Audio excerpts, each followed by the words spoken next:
Classificação indicativa. Livre para todos os públicos.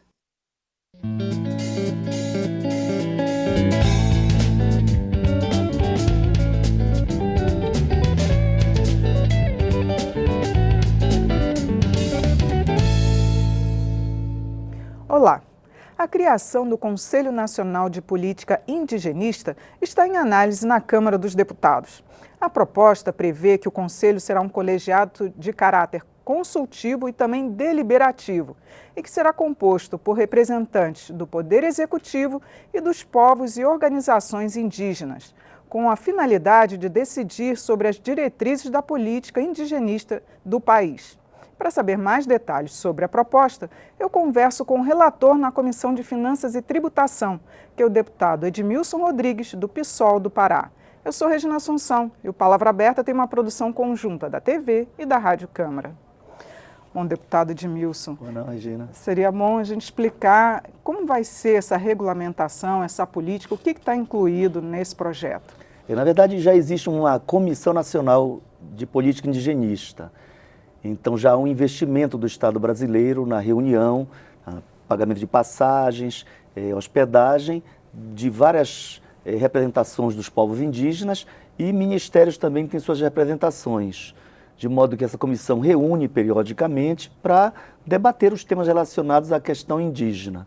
Mas ela tem um poder apenas consultivo, não tem um poder, digamos, de determinar políticas, né? Então, ter um conselho não alterará em termos de investimento, porque o número de membros será compatível com o existente na comissão. Mas ele ganha, digamos, um status de conselho e, portanto, passa a ter caráter tanto consultivo quanto deliberativo. É claro que o poder de deliberação é sobre aquilo que lhe compete. Então, essas competências vão ser melhor definidas. Quais seriam, porque por exemplo? Um conselho, vamos dizer assim, quando você pensa na educação, para fazer um parâmetro, né? E pensa-se assim, vai se estabelecer o estudo de língua estrangeira. Aí você diz, quais são as línguas obrigatórias? Então, uns vão dizer, só o inglês. Não, é necessário o espanhol por conta da América Latina. Esse debate é feito, mas o Conselho ele tem um poder importante de determinação, né? Olha, vamos legalizar uma escola técnica para que os diplomas tenham validade, não é? Quem é que aprova isso? O Conselho de Educação. Não há uma política indigenista que passe por um conselho pela sua inexistência. Então, quando houver qualquer política relacionada à questão indígena, é necessário ouvir o conselho. O trabalho da FUNAI, por exemplo, seria então anualmente ligado. Ele pode coordenar as conferências nacionais indígenas. Ele deve, baseado nas decisões dos povos de todo o Brasil, sistematizar, definir um plano nacional de política indigenista e naquilo que pontualmente surgir, ele terá o direito de debater e propor ao Ministério da Justiça, à FUNAI e aos demais órgãos relacionados à política indigenista a posição indígena. É claro, nem tudo será decidido pelos povos, mas como a Constituição já estabeleceu que apenas os povos isolados têm que ser assistidos pela FUNAI. Os povos, digamos, que já não são isolados, eles têm capacidade para se definir, se autodeterminar a sua vida, o seu futuro. E, nesse sentido, participar de um conselho, constituir um conselho, é parte desse princípio. Nós não falamos com meios seres humanos. Um índio, em geral, ele fala a sua própria língua e fala mais 2 ou 3, além de ser obrigado a falar o português, e nós não dominamos as línguas indígenas. A maioria dos brasileiros não domina. Eles têm obrigação de serem poliglotas. Você pega um índio Tembé Teneterrara, ele fala o timbira, porque tem povos timbira vivendo na sua reserva, ele fala o urubu capó, né? E ele fala o português, além de outras línguas, né? Porque há realmente, muitas vezes, numa reserva indígena, a presença de vários povos de matrizes diferentes, um do grupo G, outro do grupo Tupi, línguas muito diferentes, como se fosse o inglês e o português, né? E algumas são parecidas, como o português e o espanhol, vamos dizer, os Tembé Teneterrara e os Urubu falam mais ou menos parecido, mas às vezes não se entende. De modo que essas políticas todas, pensar a educação conforme a Constituição prevê, a educação bilíngue, as políticas de formação de professores indígenas para atuar nas aldeias. E como é que as comunidades indígenas estão vendo essa proposta? Ela veio de forma positiva porque a Comissão Nacional, eu tive a oportunidade, num certo momento, alguns meses, de participar de uma das reuniões e foi a principal demanda deles. Deputado, assuma a relatoria, porque já passou pela Comissão da Amazônia e não houve um debate muito bom. Foi rejeitada na lá houve Comissão até da uma Amazônia, rejeição, mas isso não é um prejuízo, né? Agora, na Comissão de Direitos Humanos foi aprovada, na Comissão do Trabalho e do Serviço Público foi muito legal o debate, porque entre os 20 representantes do Estado brasileiro, não ficariam só representantes do governo, do executivo. Nós teríamos também, por exemplo, o Ministério Público, poderíamos ter a Defensoria Pública. O Legislativo enfim, também teria algum representante? O Legislativo é uma proposta, chegou a ser debatido lá de repente, em alguns conselhos tem representação dos deputados, por que não, né? Como Então, não houve esse consenso, foi rejeitado até em uma comissão, o senhor acha que tem chance dela ser aprovada em plenário? Tem chance, porque realmente não há interferência financeira, não altera gastos do Estado brasileiro. Em momentos de crise é difícil propor alguma coisa que gere mais despesas, né? Então, e como, na verdade, o Conselho não tiraria autoridade, é tipo assim, o Conselho da Educação não tira a autoridade do Ministro de Educação, como o Conselho da Saúde não tira a autoridade do Ministro da Saúde, né? Agora, o Conselho da Saúde resolve problemas e ajuda o Ministério. Às vezes resolve conflitos, porque se ele decide uma política, por exemplo, voltada à saúde indígena, né? De como vai ser composto, onde deve ter um posto de saúde, em qual das aldeias. Às vezes... Isso era decidido por quem? Quem que alguém decidia? de fora, um burocrata que não sabe a língua indígena, não tem nenhuma sensibilidade para a cultura indígena, muitas vezes, ele entende, vamos dizer, de saúde, né? Mas agora, deputado, decide de fora, sem conhecimento, digamos, da realidade concreta, acaba sendo ruim, cria conflito. Recentemente nós tivemos a ocupação da Secretaria de Saúde Indígena no Pará por mais de um mês. Por quê? Por conta de problemas mesmo de diálogo. Então, hoje, por exemplo, alguns indígenas, inclusive, foram convidados a participar da gestão.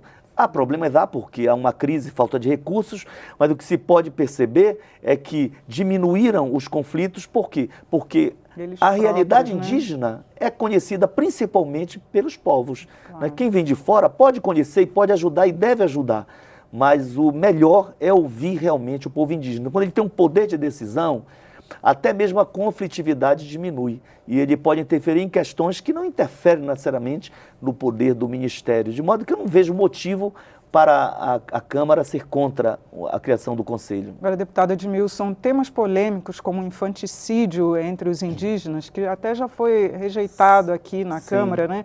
Eles podem ser ainda discutidos por um conselho como esse? Claro, olha, é um tema importante que você lembra, porque veja só, problema cultural, não é? Se você chega com um evangélico, né, e dá uma santa, aí ele vai dizer, olha, no Pará, né, você tem o Círio de Nazaré, que os católicos realizam, né? Reúne 2 milhões e tantos mil pessoas na capital, é uma coisa linda a festa, né? Mas se você entrega uma imagem da Virgem de Nazaré, de uma religião cristã católica, para um evangélico da Assembleia de Deus, você vai constrangê-lo. Por quê? Porque tem um problema de doutrina, de fé, mas tem um problema de cultura. E nós estamos falando, não é um muçulmano que chegou, não é um judeu que nega a existência de Jesus, né? Ou a descida. Mas você está falando em duas religiões cristãs, há problemas. Por quê? Cultura você não muda por decreto, né? É todo um processo. Algumas comunidades na África e mesmo comunidades tidas como civilizadas, até hoje, por exemplo, têm determinados valores, né? Imagina o que é um garoto sofrer uma cirurgia, né, para que o prepúcio seja solto, isso ainda antes da adolescência. Mas em algumas culturas, ou imagina o que é a moça ter também o seu clítoris extirpado, para que ela não sinta prazer. Mas eu não vou citar aqui que povos, que religiões defendem isso. Nós avaliamos que é negativo, Só que eu não posso impor a uma cultura. Daí a necessidade do conselho para debater, termos presença de pessoas que entendem do recado, antropólogos, psicólogos, educadores, que amem a vida, respeitem os povos indígenas e digam, olha, respeitamos esse sentimento de você, de achar que é algo, digamos, demoníaco ter tido um filho com um defeito físico, mas olha, veja no mundo todo como como se dá assim assado, são pessoas humanas. E as comunidades indígenas assimilam. Hoje, é uma ou duas que ainda tem esse tipo de problema. A grande maioria dos povos indígenas, inclusive, não tem mais na sua cultura esse sentimento, digamos, de quando uma criança nasce com alguma deficiência, de ter que, digamos, se livrar da criança. Não, quer dizer, é exceção. E é claro que com o diálogo com pessoas que têm compromisso com a vida, isso avança naturalmente, ouvindo os indígenas. E um povo de cultura diferente, porque são vários povos indígenas, poder influenciar um ao outro e dizer, olha, nós fazíamos isso, não fazemos mais. Ou as imagens que nós temos pictóricas dos grandes pintores alemães, holandeses, portugueses que estiveram aqui no período da colonização, mostrando a cabeça de seres humanos, né? Um guerreiro era preso por ser guerreiro e passava vários dias preso. Depois ele passava por um processo do muqueamento, portanto, era assado para ser comido o seu coração. Essa antropofagia foi presente na cultura tupinambá, dos tupinambás que habitavam do sul do país até o norte pela calha do Amazonas. Vê, não se pratica mais a antropofagia. Por quê? Porque houve uma mudança cultural. E até um século atrás isso ocorria. Eles ficaram, mesmo após a chegada dos europeus, pelo menos 4 séculos praticando a antropofagia, né? E não era porque queriam matar, era porque, inclusive, um guerreiro de um povo, de uma outra etnia indígena, ao comer o coração daquele guerreiro, ele incorporava na sua forma de ver o mundo, incorporava a força, a valentia daquele guerreiro de outro povo. Então era motivo de fé, de orgulho e dessa crença na possibilidade. Então, mudanças culturais são necessárias. Esse debate do infanticídio, eu acho que o melhor caminho é o debate e o conselho ele pode ajudar muito a resolver vários problemas estruturais que os povos enfrentam hoje. Tá certo, deputado. Muito obrigado pelos seus esclarecimentos aqui no programa. Eu te agradeço a oportunidade de debater um tema tão importante. Eu conversei sobre a criação do Conselho Nacional da Política Indigenista com o deputado Edmilson Rodrigues, do PSOL do Pará.